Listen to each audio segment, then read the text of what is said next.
In 2005, Venerable Tong entered the monastic life at the Faiyun Temple in Beijing.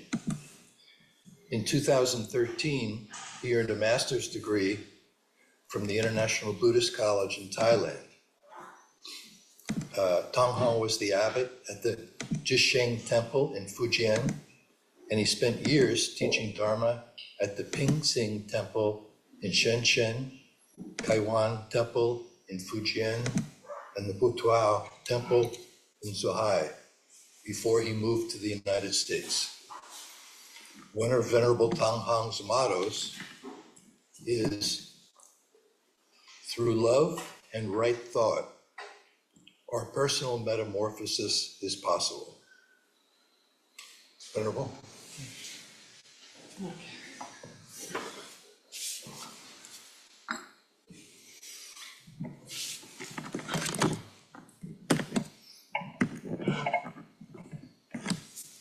There we go. Okay.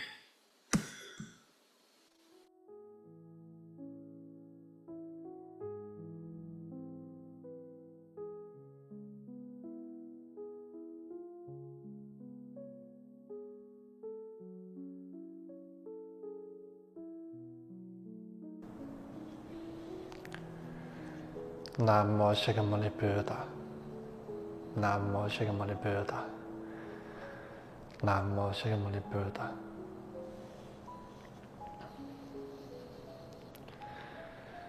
Hello everyone. Firstly, I would like to invite everyone to choose a posture that feels most comfortable and relaxing for us.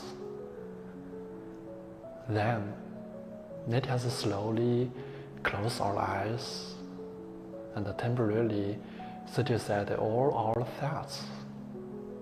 Let us not thinking about where we are at this moment or what we need to do. And let us not chase after the images or sounds that arise in our minds. Instead, let us quietly allow our hearts to gather inward and return to this present moment. Let us try to bring our minds back to their original state, pure, serene, and free, without shadow, worry, or fear. Gently remind ourselves, relax, relax, relax. Let go, let go, let go. In Buddhism, there is a saying, when the restless mind ceases, enlightenment arises. When our minds stop rising and wandering, wisdom and peace literally emerge. Nextly, let us maintain this state of mind, this tranquil and humorous feeling. Let us slowly open our eyes and gently turn our heads to the right or left. Looking at the person sitting beside us, let us not feel shy or avoidant. Let us not think about their name, age, or appearance. Instead, let us look at them as if we are meeting them for the very first time. Let us try to empty our minds of preconceived notions or assumptions, of openness, honesty, and without judgment. Let us simply observe with a still and quiet heart. let us simply look. In this vast world, we have gathered here at this very moment, and it must be due to some special karma connection. At this very moment, different levels converge in one shared space. What a wondrous existence this is! Please take a moment to truly appreciate this rare and precious occasion. The phrase, "if life were always like the first meeting," originates from the Qing Nanan Xingde dynasty poet. Nanan Xingde is known for his delicate and heartfelt emotions. And in this poem, he wrote, "If life remains the same as in the days we first met, why should the autumn wind make the painted fan grave and friend? How easy the love of my sweetheart has changed over time. But you say that lovers' souls may be lightly flayed." The poet laments how wonderful it would be if lovers could always remain as sweet and joyful as they were at their first meeting. The sweetness and happiness of that initial encounter often leave a deeper impression. However, as time passes, these feelings gradually change. It is like a fan in summer, used to dispel the heat. But come autumn, it is cast aside. How regrettable this is! The once sincere vows and tender moments of love eventually became part of the past. What is even more sad-worth is that when one's heart changes, they justify it by saying the human heart is inherently fickle. This reflects not only the happiness of human relationships, but also the truth of the heart's even changing nature.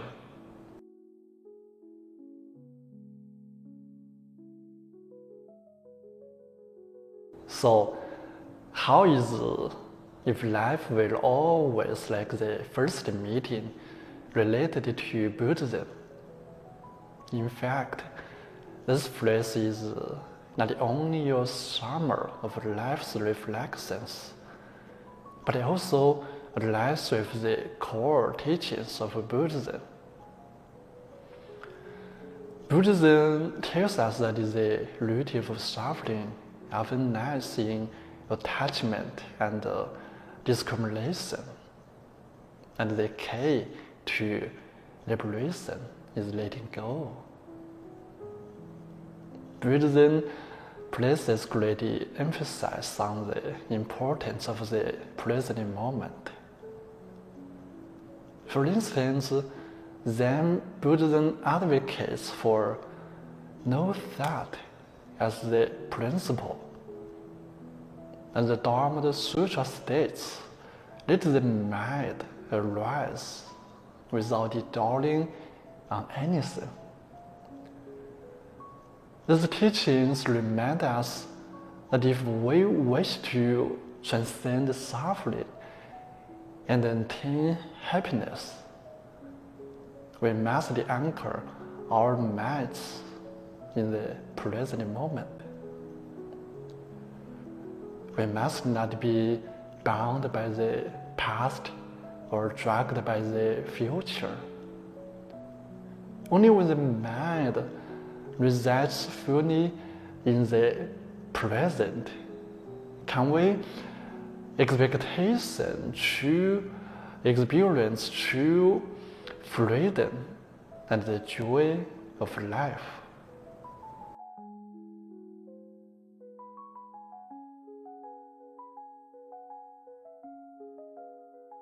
Have we ever gazed at the ocean and felt its vastness?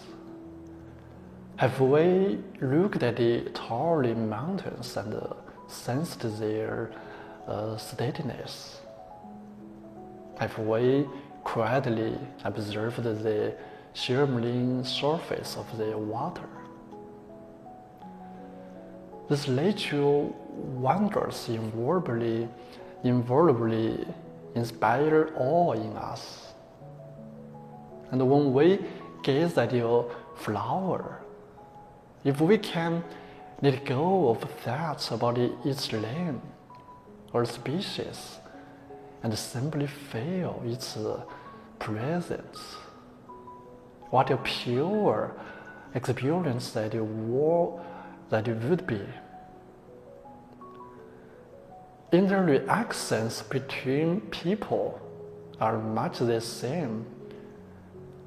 If we approach others with preconceived notions or memories of the past, it becomes difficult to perceive their true essence.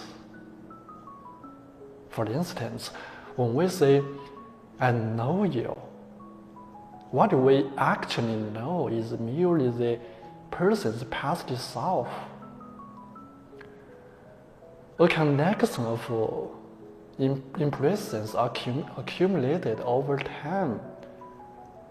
These memories became barriers, preventing us from genuinely connecting with each other on a deeper level.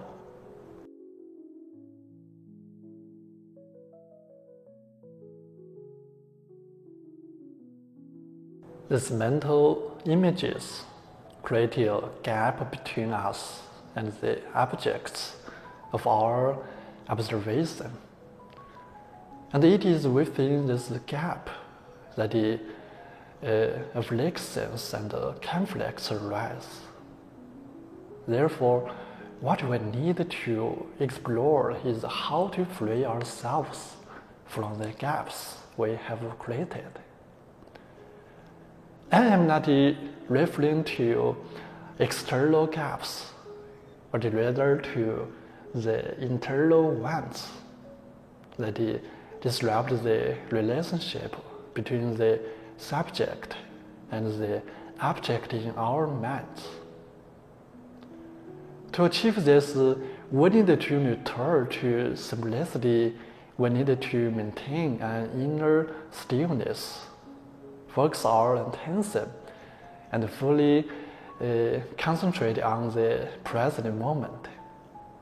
We should strive not to let the past thoughts intervene and aim to dissolve the self.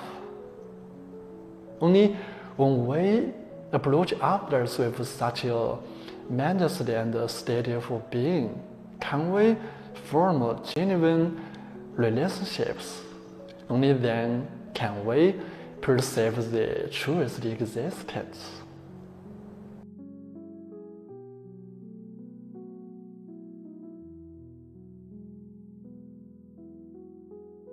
Life is like a thick book, with each page carrying our experience and memories.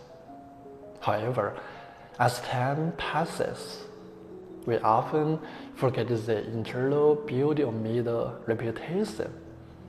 The concept of first meetings reminds us to re-examine the balance that has been dulled by daily routines and to rediscover life's beauty with a fresh perspective.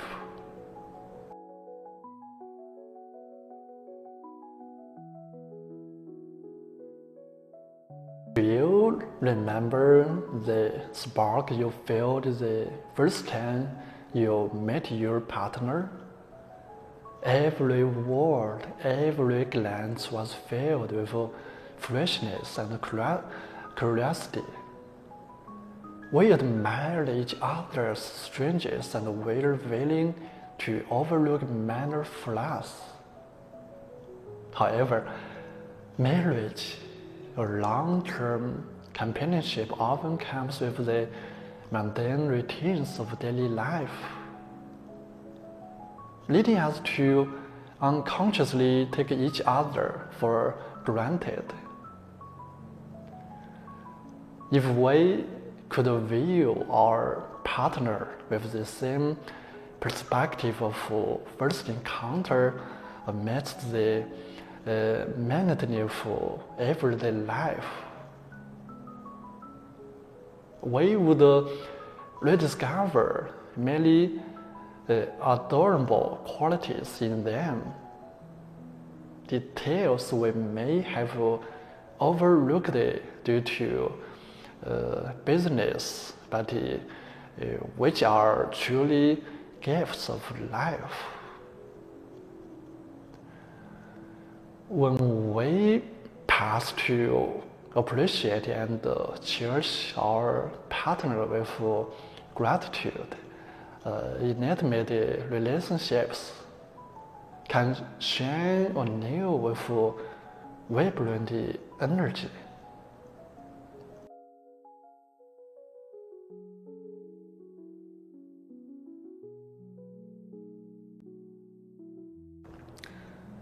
When a child is born, parents see them as pure and adorable. Every smile and every cry brings immense joy to their hearts.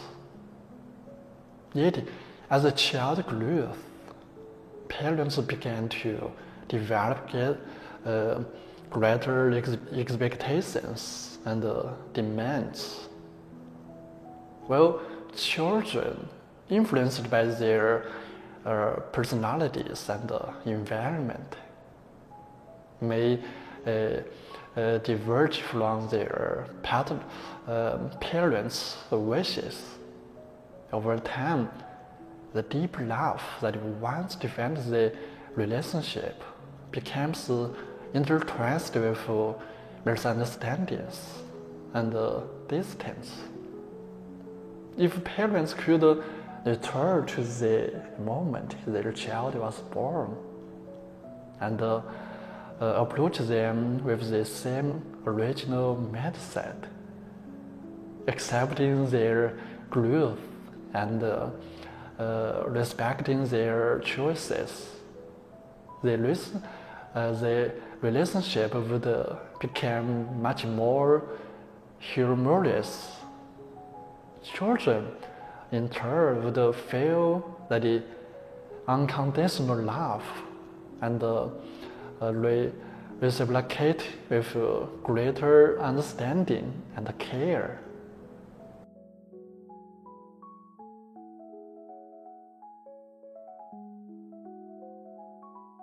We encounter many strangers every day, and we reply pass to truly sense their presence. Often we hastily assign labels based on their appearance, clothing, or behavior, and these labels may prevent us from discovering deeper aspects of who they are. If we can approach every stranger with openness and inclusiveness without rushing to defend them, we will discover that the world is full of delightful surprises. For instance, the elderly person on the bus might have a legendary story to tell, or the shop assistant might be striving to achieve their dreams. Everyone has their own uniqueness, and this uniqueness is precisely what makes life rich and colorful.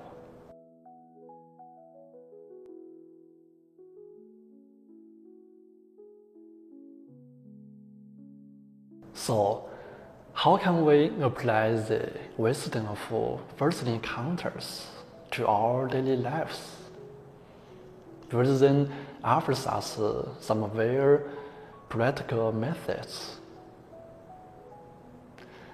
The discriminating mind is a mindset often discussed in Buddhism, which makes us cling to judgments of good and bad, or right and wrong.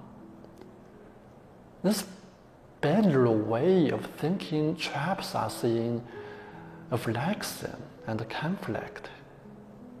Buddhism emphasizes that the true wisdom lies in non-discrimination.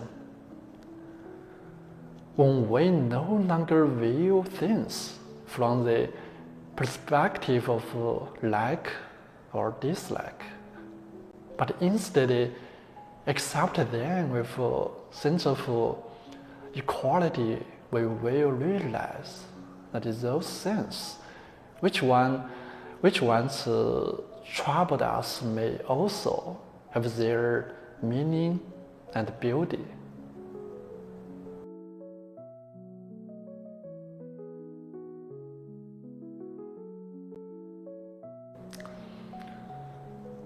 Awareness is core practice in Buddhism. It allows us to settle in the present moment and avoid being pulled by memories of the past or fantasies about the future. Cultivating awareness can begin with simple observation, such as focusing on our breath. When we fully concentrate on each inhalation and exhalation, we will find our mind becoming calm and strong. This awareness not only helps to soothe our mind, but it also enables us to be more focused on each moment of the present. Try to take a minute in our daily life to focus on what we are doing, such as serving a sip of tea without any judgment. Feel the tea's temperature, aroma, and taste. When we can truly live in the present, every moment becomes rich and meaningful.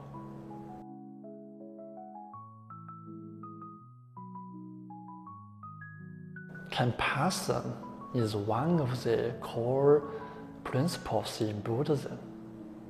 True compassion is unconditional love, arising from placing ourselves in the other person's possession, feeling their pain, and being willing to offer hope. Such compassion transcends all bases and barriers, bring us closer to others. For instance, when we encounter someone who holds an opposing view, our first reaction is often to argue or resist. However, if we can step into their shoes and try to understand their situation and feelings, we may find that their perspective is not entirely wrong. This understanding and tolerance not only foster more harmonious relationships, but also bring greater peace to our own hearts.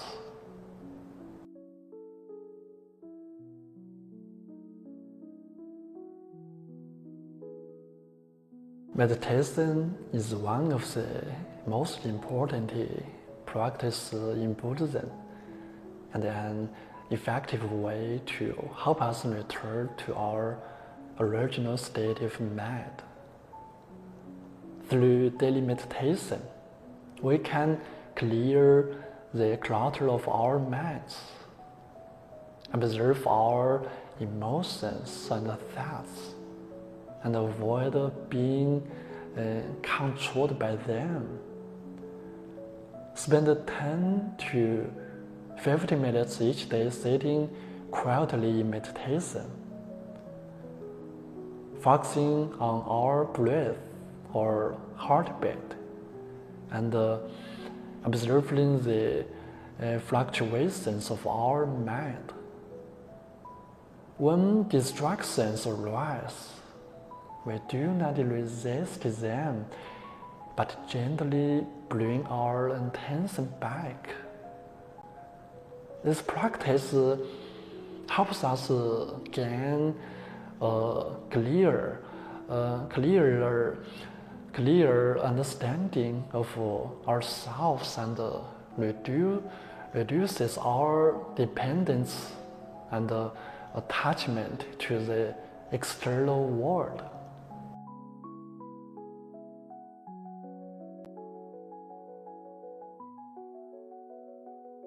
If life were always like the first meeting, it's not merely a sign, but a reminder, a call to cherish the present, to value every person and every moment, and to rediscover the beauty of life with fresh eyes.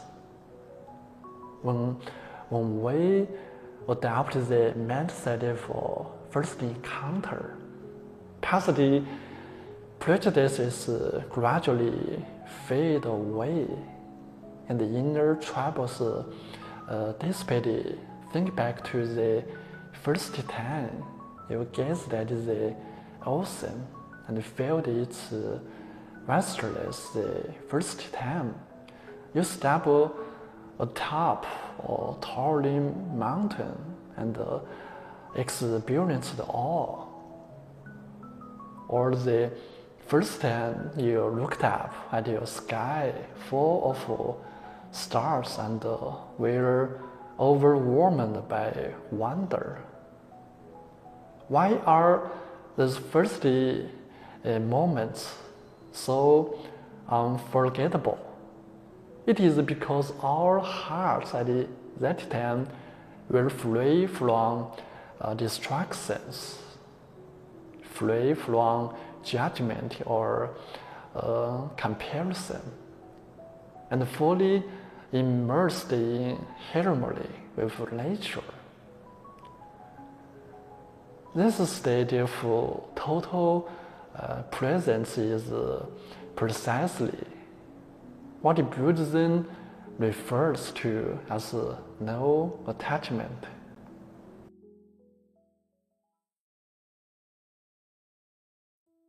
Buddhism often teaches when the mind is pure, the world becomes pure.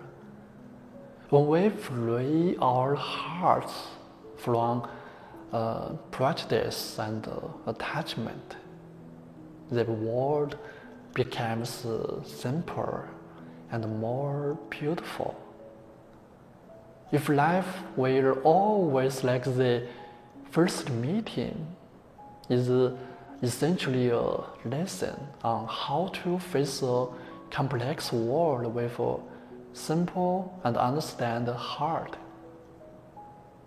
True freedom is not about being unrestrained externally, but being unimpeded internally. While we cannot change the reality of how easily people's hearts may shift, we can adjust our mindset to approach every moment of life with openness and acceptance. Every day is a new beginning, and every moment is a gift of life. May we all embrace each first encounter with a pure and unattached heart, finding joy and fulfillment in every experience. Thank you, everyone. 那么布达，那么达玛，那么桑嘎。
Are there any questions?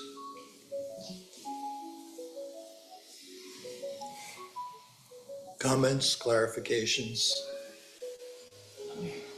Say something to the Zoom group real quick.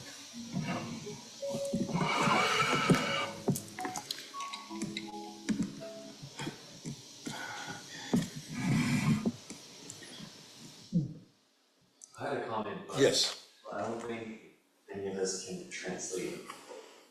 go ahead. Oh, you can? Okay. I just wanted to say that I think by viewing everything as first encounters will help me forgive others. I have a hard time forgiving others because of past experiences, but treating it as first encounters will help. 法师听得懂吗？听懂一部分，你帮忙翻译一下。对，他说只是一个 comment， 他的经验就是，如果他每次看到都是一个新的开始，就会帮助他去好像忘记别人的错误所以他觉得这个是非常好的学习。Thank you so much. Thank you. Other questions or comments?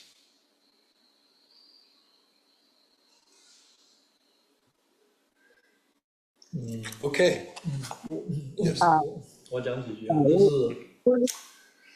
我们在这个世间呢，其实很多的时候了，就是说陷入到一种惯性。这个惯性呢，它是一个由于我们的人生的这个积累，或者是一种看法、一种认知积累在我们的这个脑海里面。In our daily life, we always have our kind of old habit, and the habits of actually was the accumulation of our probably past experience or past perception. 它会让我们就是说这样子的话，会让我们这个人与人之间呢，它会陷入到一种困境当中，困境当中，对。So that creates some complication in terms of our person-to-person relationship and communication. 所以我们要培养这种，就是说，把脑袋清空，把这以往的认知、以往的评价、以往的经验，把它清空。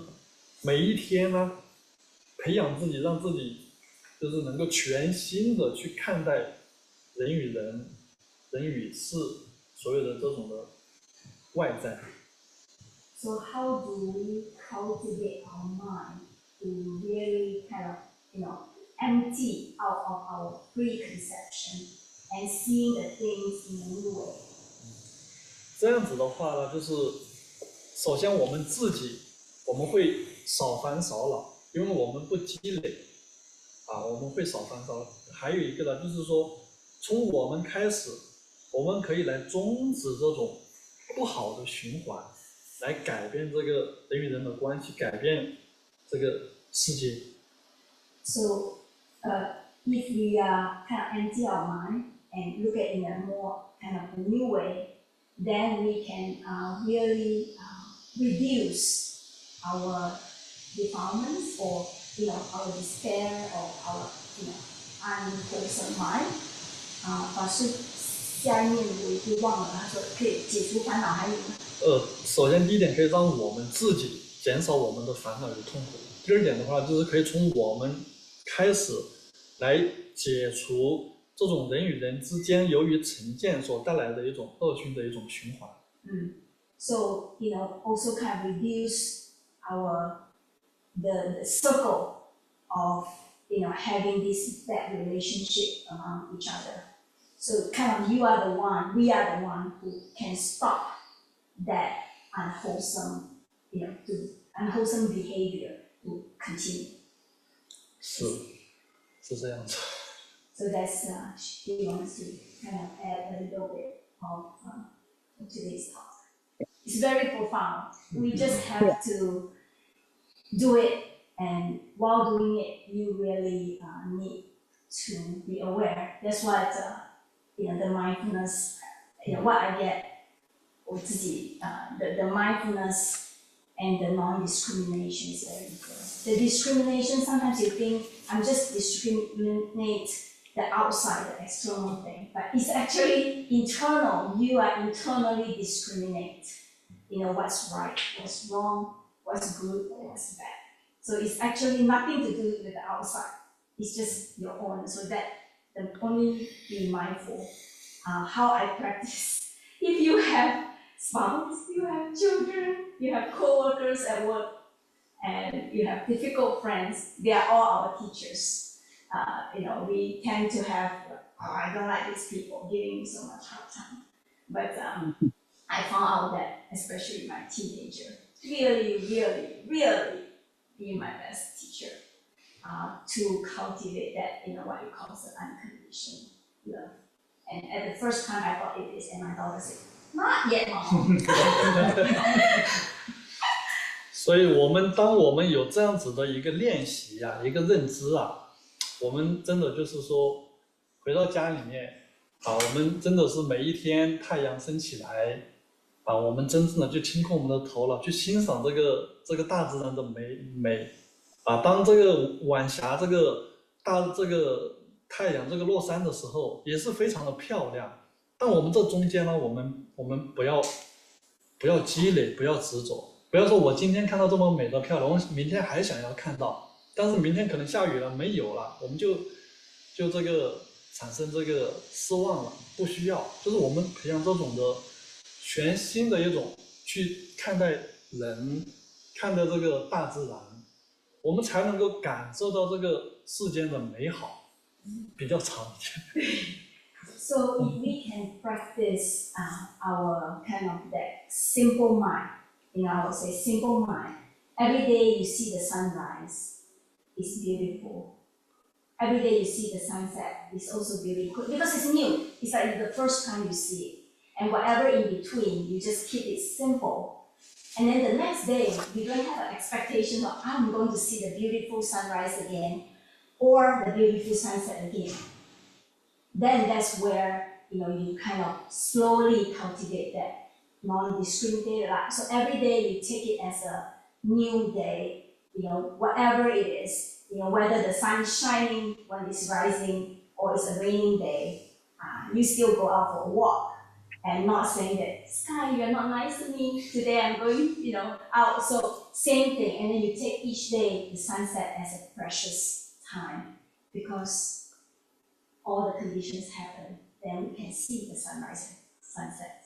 Yeah. 所以我希望大家能够回到家之后了，就是以一种全新的一种心去看待我们的父母、我们的兄弟姊妹，甚至我们的孩子，真正的能够全身心的抛开所有的认知思想去看他，我们可以看清楚他脸上的父母年老了他的皱纹，我们可以看到这个孩子身上这个纯真的这个笑容。当我们真正的能够在生活当中全身心的这样子没有积累的去看的时候，我们能够看到他的内心。So it's a challenge for us to leave this place, going home. So Venerable asked us to practice, how to practice when we go home. If you see your parents, your children, or whoever you see, your example, can you see your parents with their wrinkles in their face? See your children with the joyous smile they have, the innocence they have. And whatever you see, and instead of using our perception and what we think they are, can we use that a new heart just to see it from our heart? And how do you feel? So try it yourself and see, reflect at night, maybe, reflect at night. Ooh, interesting. It's not like me. So, and then it will make you happy, I think. Yeah. 这个是我们可能看到父亲对这个家庭的这种的付出，他的辛劳，我们会有一种感受到这种父爱，它是一种很无形的在为家庭默默的在付出。当我们以这种全新的心去看到母亲的时候，我们会看到母亲为了这个家庭，她的这个辛苦的操劳，然后我们会更加的能够去理解到对方，能够让彼此的这种的心灵更加的靠近。So this is true understanding. He gave an example. If you observe either your father or your mother, how they work at home to contribute to our happiness or to contribute to the household as a whole, and you can see their kindness, and you will slowly really understand and appreciate, where they come from. Despite maybe we have a perceive of how they are, but if you can truly just see that, how they just observe how they kind of do what they do for the family. Hopefully, we will appreciate and see, where they come from, with really a true understanding, where they come from. 这样子的话，我们才 Can I make a comment? OK。 Go ahead, Judy. Yes. Go ahead. Okay. I'm sorry, did I interrupt? Tong Hong. What about Tong Hong? So I I like to thank Tong Hong. It's a very, very profound Dharma talk about how we get rid of our own prejudice and own perception. So all the problem pretty much from our own family, the relationship with our children, our husband, and at the work, and actually the whole society and the whole world. It's all because due to the wrong perception from everyone, we look at the other the world through our own color, prejudice, own perception glasses, and we always thought we know the best. We are fair, and we know what is right and wrong. We don't trust other people that to give them the benefit of the doubt. So when Buddha taught us to let go all the attachment, I think to let go our own prejudice and our own view of righteousness is the hardest one. And so if I can see things every day with Venerable said the fresh mind, look at things with the present moment, full of awareness, I can see things as really the way it is, and not through my own perception and my own prejudice. I think everybody do that, then the whole world would be the better place. And I'm thinking about myself. I'm okay. So we try not to talk about politics, but this is part of our life. So I am a non-Trumper. So I've been going through a hard time the last few weeks, and then I knew that I have 4 years of difficult time I have to go through. So I don't want to. So I wanted to open up my let go of my own perception and my I don't know if it's prejudice, but whatever my thinking is, and give the benefit of the doubt, and with a fresh mind to look at the next 4 years. But how do we know? Okay, so that's my comment, and thank you so much, Venerable Tong Hong. But I have a question. So when you look at after you let go of your own prejudice and you try to see things as they really are with a fresh mind. And what if you see it's unfair and unjust and it's pure evil? Then what do you? It is possible. What do you do? That's the last sentence is my question. So I translate for Judy， 我帮你translate 一下，看对不对？你是说，他是说他了解法师说，我们不该去分开什么，就是看没有自我那种。但是如果是事情发生了，有不公平的事情或者是不对的事情，你怎么样去面对这些事情对不对，Judy？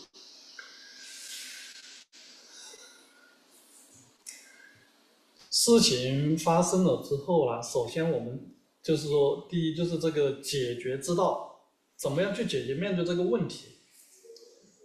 那么我们抱持着这种成见，或者抱持着这种过往的记忆，能够更好的去处理这个问题吗？首先我们可能要想一想。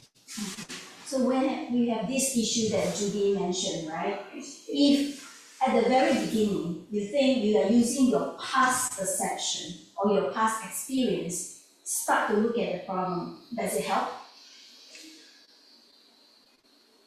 所以说就是说，